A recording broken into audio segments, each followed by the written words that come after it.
Opposites can attract, Theresa May said today of her scheduled meeting with Donald Trump. A bit odd, maybe, but in a way, let's hope so. Because as the president gives the green light to what many consider torture, the PM is under intense pressure to start trying to rein him in.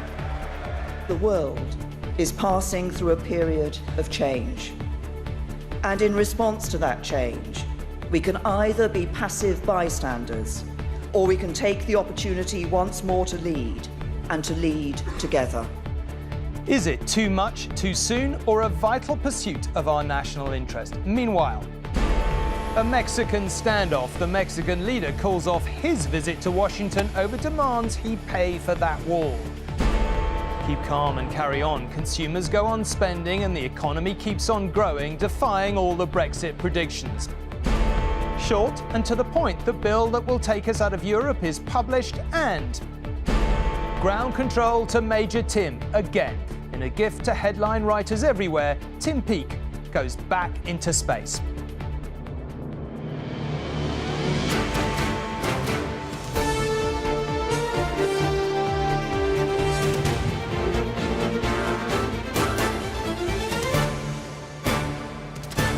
This is ITV News at 10 with Tom Bradby.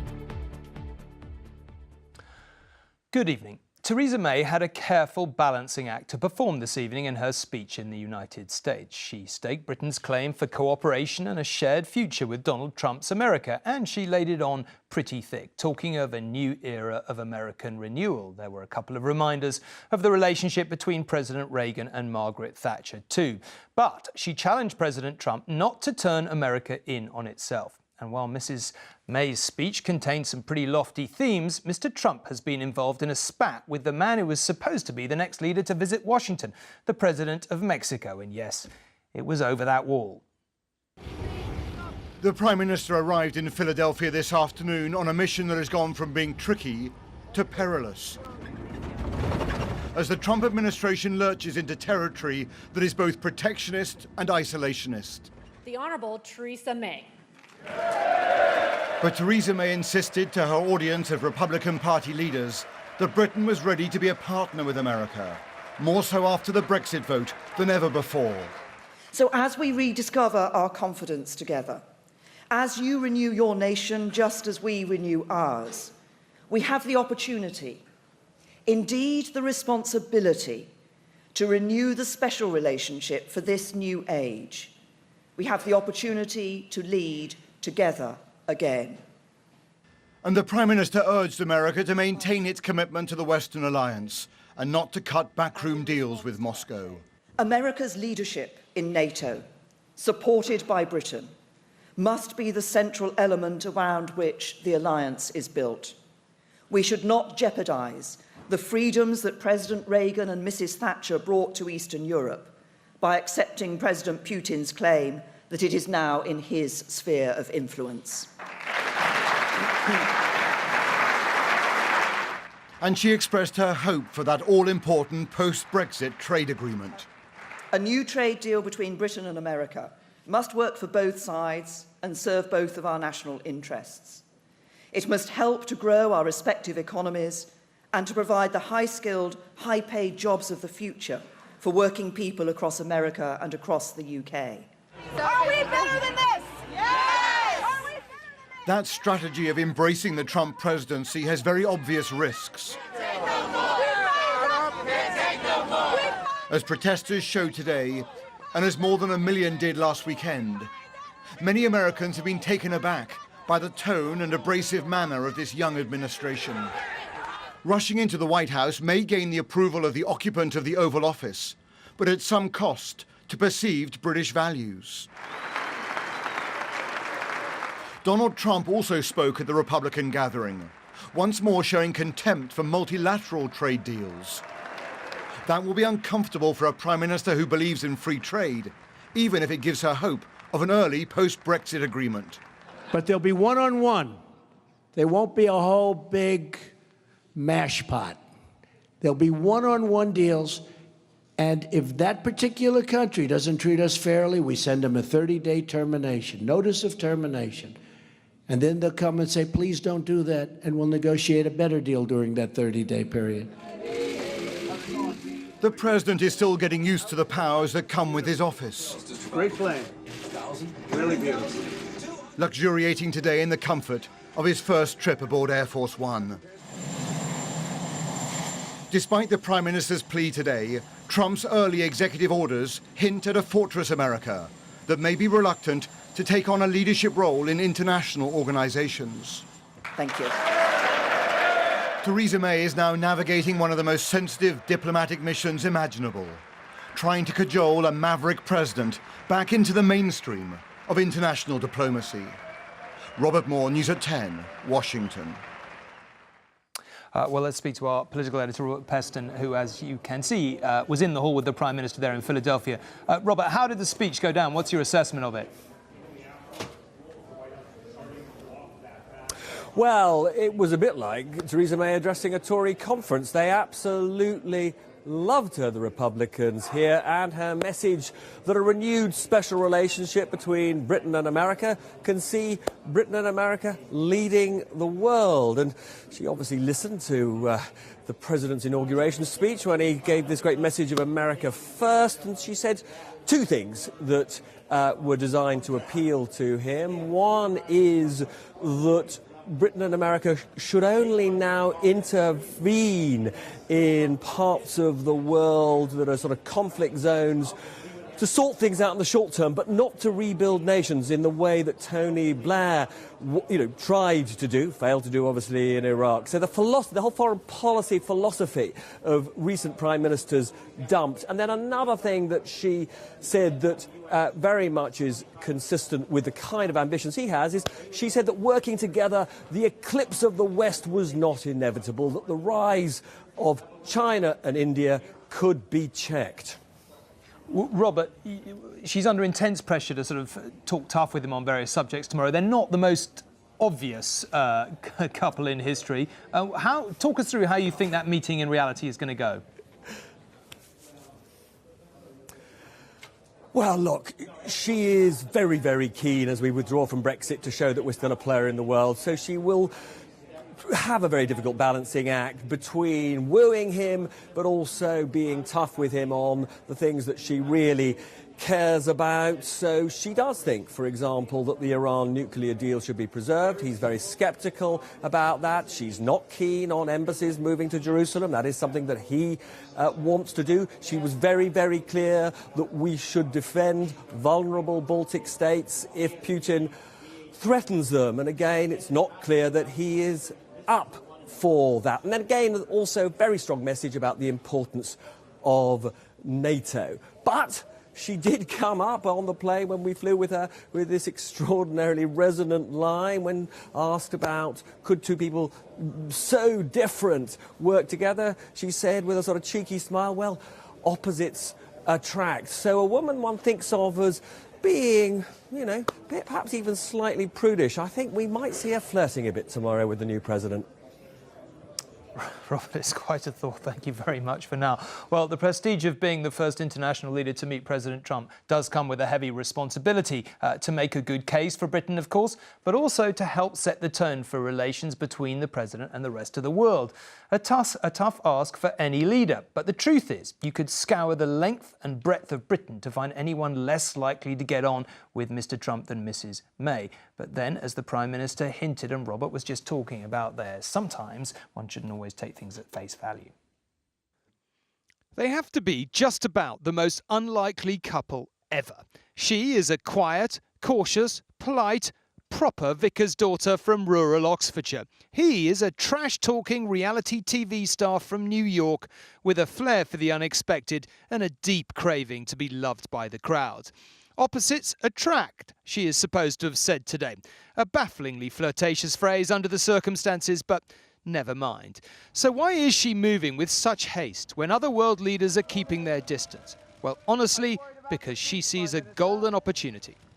There is a great desire on the part of the Trump team to have a close relationship with Great Britain, and I think they made it clear during the Brexit fight that where Obama was saying, if you vote for Brexit, we'll put you to the back of the line, which I would have thought he might have been offended by. Trump said, look, if you vote for Brexit, I'm going to try to work with you. Like him or loathe him, Donald Trump is moving at a blistering pace, and much of what he is signing in this office is upending the established order. Tolerant of what most consider torture, cool on NATO, pro-Russia. She's under intense pressure to try and get him to change course. There's no reason to hold back, and if anything, get in early and see if you can influence him in issues that you care about, that she cares about, that the UK cares about. So whether it's about NATO, whether it's about counterterrorism strategy, or free trade agreement, I mean, it's better to get in early than wait. It's true that the so-called special relationship has provided many unlikely friendships, though they haven't always ended well in the eyes of many people here. So does it matter? And if it does, is she getting off on the right or the wrong foot by moving so fast? I think that relationship does matter. Equally, I would say that it's a mistake to be too needy and go running after a new president in a rather sort of desperate manner because we want either approval or we want to be new best friends. That doesn't work either. So let's not fool ourselves. This is going to be that straightforward. But I think it's very important to both parties to see that they can make at least a good start to this complex series of issues. We're told Theresa May will give Mr. Trump a quake, an ancient cup meant to symbolise friendship, which suggests she or someone around her has a sense of humour. Her staff say she's prepared for robust discussions. Well, maybe. But a woman famed more for her focus than her small talk is likely to be very fixed on coming away with what she wants. And we're joined now by Robert Moore from Washington. Robert, in a way, this is quite an important meeting, I suppose, for both sides. What's your sense of how it'll go? Well, look, if you want to know how high risk it is, Tom, just think about what the Mexicans have done over the last few hours. The Mexican president was due to come here on Tuesday, was due to have the meeting in the Oval Office with President Trump. That has just been cancelled because of Mexican outrage over those Trump executive orders on immigration and on the construction of the wall. In fact, after Theresa May's visit, we know of no other world leader who is scheduled to go to the White House. So that tells you that many other leaders have got a very starkly different approach of sort of wait and watch rather than Theresa May's approach of trying to be the first one into the Oval Office. I think Robert Peston was absolutely right to note how well she was received in that room in Philadelphia. There were cheers and they loved that sort of Churchillian approach of Theresa May's. But obviously the Prime Minister has a problem because the person in the Oval Office is not a conventional Republican. You know, he's not going to be easily persuaded by her talk about free trade or about the importance of dealing with Russia or her advocacy for NATO. So, you know, she has got a very difficult mission tomorrow. She would love to have a regular kind of routine internationalist president in the Oval Office. Donald Trump is simply not that person. They say that he's a deal maker. Is she going to get what she wants, do you think? Well, look, she has definitely tried to move into his comfort zone, talking about the losers in the global system, talking about how Britain, like the United States, doesn't want to try and invade sovereign countries and make those countries in our image. But, you know, he is a transactional president, but on the other hand, he is absolutely overwhelmed by other issues at the moment, by these controversial executive orders that focus on immigration. He's at war with the media. He is preoccupied with questions of his own legitimacy as president. So that gives you some sense of how difficult the terrain is for Theresa May when she enters the Oval Office tomorrow morning. OK, Robert, thank you very much indeed. Now, back here, it is turning into a bit of a regular thing. Each set of growth figures show the economy is still defying the post-referendum predictions. The latest suggests that for many people, it is a case of keep calm and carry on spending. Once again, it's the service sector that is doing best, contributing to an overall increase in GDP of 0.6% from October to December. In the run-up to the referendum, the headlines were full of warnings. The economic consensus was clear. A vote to leave the EU was bad news. The shock to our economy after leaving Europe would tip the country into recession. It's going to be pretty bad to very, very bad. If there were a vote to leave, that would have material consequences. Jaguar Land Rover urged us not to Brexit, but 6 months on from a referendum that didn't go their way, and the company is making more cars than ever. Everything is rosy. Here at Solihull today, we've got the guys working 24 hours a day, 5 days a week, 3 shifts. The same thing is true of Halewood, and Castle Bromwich is also in remarkably rude health. So we've not missed a beat, quite frankly. The British economy grew by 0.6% in the last 3 months of 2016. Look back at the year as a whole, and you can see that growth was stronger after the referendum than it was in the 6 months before it. Every sector of the economy is currently expanding, from services to construction to manufacturing. 1.7 million cars were built in Britain last year, but most were exported and mostly to the EU, which of course we're leaving. It's interesting that the amount of money invested by car companies in Britain fell sharply last year, suggesting they're waiting to see if the government can get the free trade deal with the EU it wants. This Range Rover is made in Britain in the truest sense. Most parts of this car are sourced locally, but the wider British car industry imports most of the components it needs. And those components have become more expensive because the pound has fallen in value since the referendum. And that is causing a financial headache for some companies. The man who used to run Vauxhall and General Motors' European business told me the future of the British car industry depends on companies developing more local suppliers. Pretty much everybody is losing money selling cars in this country because the pound has gone down so quickly. It's not been possible to raise prices to offset that. So car manufacturers, all of them, are suffering at the moment. And is that sustainable? No, it's not sustainable.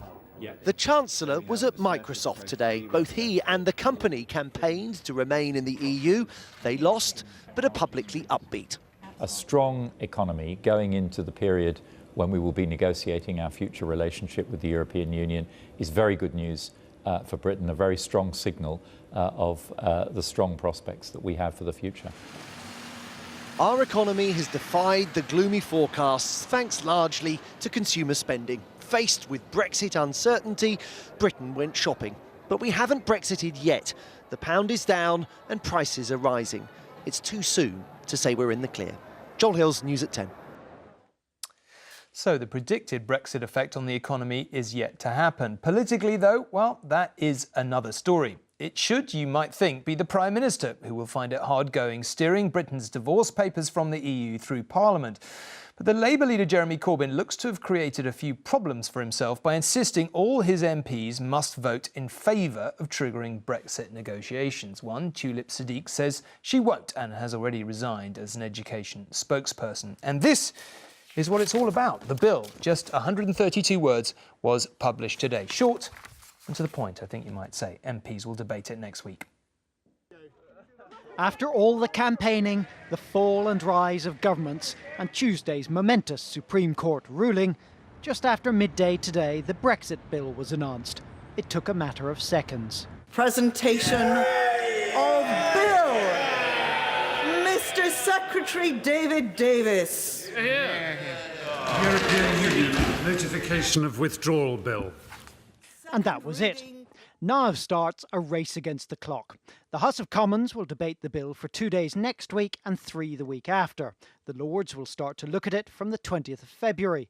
Members of both houses could try to amend the bill, possibly slowing it down before the Prime Minister's self-imposed deadline of the end of March. For Brexiteers, it can't go through quickly enough. Exiting the European Union will give this Parliament back control of its own laws. Full stop. Yeah? So decisions on policy will be taken here, not in the European Union, and we'll be back to being a free country again. But Labour has a problem. Jeremy Corbyn wants all his MPs to vote for triggering Brexit. We will put out a statement today to our members that we want them to vote for Article 50. I fully understand the pressures and issues that members are under. Those who represent Leave constituencies and those who represent Remain constituencies. One such is Tulip Siddiq. Today she resigned from the front bench so that she could defy the party line. She'd already signalled she might have to quit. It will be unfortunate to lose my shadow ministerial position, but if that's the price I have to pay to represent my constituents in Westminster, that's what I'm here for. Others face a similar dilemma. In Norwich, voters chose Remain, but are divided on what their MP should do. I think the country's already voted and the MPs are there to carry out our wishes. Our wishes are clear, so they should abide by that. It's all been a terrible mistake, so I think the MPs should go with what they believe. And their MP, Clive Lewis, Shadow Business Secretary, says he'll make up his mind once the bill has finished going through Parliament. At the end of that process, I will look, as will every other MP, at what's on the table, what Brexit would look like under the Tories, what we'd be allowing them or not to do, and then you'll make a decision on whether you can vote for that. So Westminster may not have seen the last resignation over this short but powerful government bill. Carl is with me here now. Carl, is this a sort of existential crisis for Labour in your view, or a here today, gone tomorrow thing? I think this is a here today, worse tomorrow thing, which could become existential. Yeah. So firstly, I say that because there are, I think, probably more resignations or sackings on the way. So Daniel Zeichner, a shadow transport minister, says he'll vote against Jeremy Corbyn. So does Jeff Smith, who's a shadow whip, who's a Labour whip, and Tangam Debonair, who's another whip. She says she's minded to vote against Jeremy Corbyn. Bear in mind, whips are supposed to enforce party discipline. Yeah. The party leader's office has let it be known tonight that the usual expectations of a three-line whip apply. That means you vote against the boss and you're out. So more resignations and or sackings to come. But more seriously, I think, for Labour, they face a structural problem. On the great issue of our age, Brexit, they are split between those largely northern constituencies who are pro-Brexit and their more urban, metropolitan, cosmopolitan constituencies who are pro-Remain. And that split isn't going away. It would challenge the strongest, most popular of Labour leaders, and Jeremy Corbyn is not the strongest or most popular of Labour leaders. OK, I guess a lot of people are going to want to know, at the end of all this, when this bill goes through, are Mrs May's plans going to be on track time-wise? Well, there is, I think, looking at the parliamentary timetable, a little bit of wriggle room at the end of this for her. That said, Labour have already said they will table 7 amendments to that short bill that you've got in front of you. The hidden under my papers here, yeah. I mean, the amendments are longer than that piece of paper. Right, yeah. The SNP are talking about 50. They might not get all of those past the Speaker, but they still want to table a lot. And that's before it's even got to the House of Lords. All of that said, I think everyone recognises the huge national mandate that there is for Brexit. They're acutely aware of that in the Lords, an unelected House. So I think it might be tight, but I think Mrs May will probably get this done by the end of March. OK, cool. We'll see. Thank you very much indeed. Now, one politician who knew a thing or two about opposing constitutional change was the Labour MP Tam Dalyell. Now he's died at the age of 84. As MP for West Lothian, he opposed early plans for Scottish devolution, raising what became known as the West Lothian question. Put simply, why should Scottish MPs be able to vote on English laws at Westminster when English MPs would be unable to vote on Scottish laws? Later, he became a thorn in the side of Margaret Thatcher during the Falklands War over the order to sink an Argentinian warship, the General Belgrano.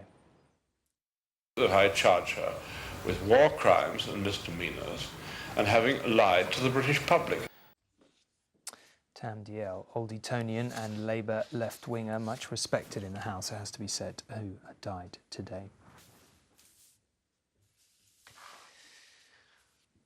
Almost every day, someone dies from what amounts to neglect in what should be some of the most watched-over buildings there are, the prisons of England and Wales. Suicides, self-harm and assaults have risen to their highest ever levels. There were 354 deaths behind bars last year. That's up around a third on 2015. 119 of these deaths were suicides. Rebecca Barry has been talking to the mother of one young man who took his own life. He used to light up a room, and his smile and his great big brown eyes. He's just an amazing young person, and you know, the light's gone and that's never going to come back. You know, my light, my star has disappeared. I was about 3.5 months old there. A grieving mother, one of many who've lost a loved one in the prison system. Both the brothers carried his coffin in when he got cremated, yeah. Jake was 19 when he killed himself at a young offenders institution. Despite self-harming and telling staff he was being bullied, they categorised him as low risk of suicide. They treated him badly. You wouldn't treat a dog like that, let alone a human being, especially a young 19-year-old boy. no way. Do you blame anyone for your son's death? I blame the government, I blame the Ministry of Justice for not putting the resources in place to actually look out for my child. Pressures mounting on prisons in England and Wales, with inmates on the rampage, prison officers walking out because of overcrowding and staff shortages, and now it's emerged a record 119 prisoners killed themselves last year. And that's why we're investing £100 million in appointing new officers, 2,500 officers across the estate, so that offenders have both the support and the challenge, but also safety. In Scotland and Northern Ireland, jails aren't so overcrowded. Campaigners say Westminster needs to get a grip. Do you think that lessons should have been learned from Jake's death? Lessons should have been learned. It's happening time and time again to other families, and I'm like, guys, poor families have got to go through everything that I went through, and it just should not be allowed to happen. You know, they're someone's sons or someone's daughters or someone's child, you know. They're still human beings. Even though they're locked up, they're still human beings, and as such, they should be treated as so. Mary keeps her son's ashes in her home. She hopes action from the government will prevent more mothers grieving like her. Rebecca Barry, News at 10. And finally, for small children and grown-up military test pilots for that matter everywhere, the chance of becoming an astronaut and going into space just once would be a dream come true. But Major Tim Peake, who only finished his first mission 7 months ago, is going to go on a second. Twin peaks in his career, you might say. Sorry, I couldn't resist that one. Anyway, today, by way of a reminder of that first trip, he was back together with the capsule he made it in. Here's what happens when you fall through the sky at 17,000 miles per hour. This is the Soyuz capsule that brought Tim Peake home, its skin burned and torn apart by the Earth's atmosphere. Today, unveiled at the Science Museum in London, the British astronaut was reunited with his spacecraft. Since I landed in Kazakhstan, this was the first time I've seen this. On the same day, the European Space Agency announced that he'd be getting another flight into space. So what does he want to do on his next mission? There's always new science going on. That's the great thing about the space station, is it's constantly evolving. The first mission was a wonderful success, and the view from planet Earth is the one thing that is just always so awe-inspiring to see. So I would just continue to take lots of photos and to try and get as many people engaged in the mission as possible. It's hard to tell, but it feels like a lot of water. Tim Peake spent 7 months aboard the International Space Station. Last June, he and crewmates Yuri Malenchenko and Tim Kopra scorched through the skies above Kazakhstan in their Soyuz capsule as they returned home. The capsule absorbed the ravages of their hair-raising ride. It's not clear when he'll go on his next mission, but when he does, the space around Tim Peake could be a very different place. NASA is pushing forward with human spaceflight, but Donald Trump's administration has left its future unclear for now. While China's space agenda is shrouded in secrecy, they're on course to launch a permanent space station. And private companies including SpaceX, Blue Origin and Virgin Galactic want to send rockets and people to Earth orbit and beyond. For Britain's first ever astronaut, Helen Sharman, Tim Peake's Soyuz capsule is an important tool in maintaining the UK's ambitions in space. I mean, this spacecraft is part of British history, and it's also actually the inspiration for British future. So we can see the importance of science, technology, engineering and maths to enable exciting things tangible. For Tim Peake, the tangible reality is that he'll get to experience the feeling of being cramped up inside another Soyuz capsule not too far in the future. Alok Jha, News at 10. Now, let's end tonight where we began the programme with the Prime Minister in the United States and look ahead to Mrs May's diary for tomorrow. She'll begin her day with a visit to Arlington Cemetery, symbolic because British servicemen are buried there amongst the American allies they fought alongside. That takes place in the morning, Washington time. Later, she will visit the White House and have talks with President Trump in the Oval Office, of course. And once that is done, Mrs May's globetrotting continues. She'll fly not back to Britain, but to Turkey to meet President Erdogan, another conversation that will have its tricky issues, to say the least. Nina will be here for all that. Do join her. But that's good night for now. And in these changing, challenging times, thank you for taking the time and trouble to watch. Good night.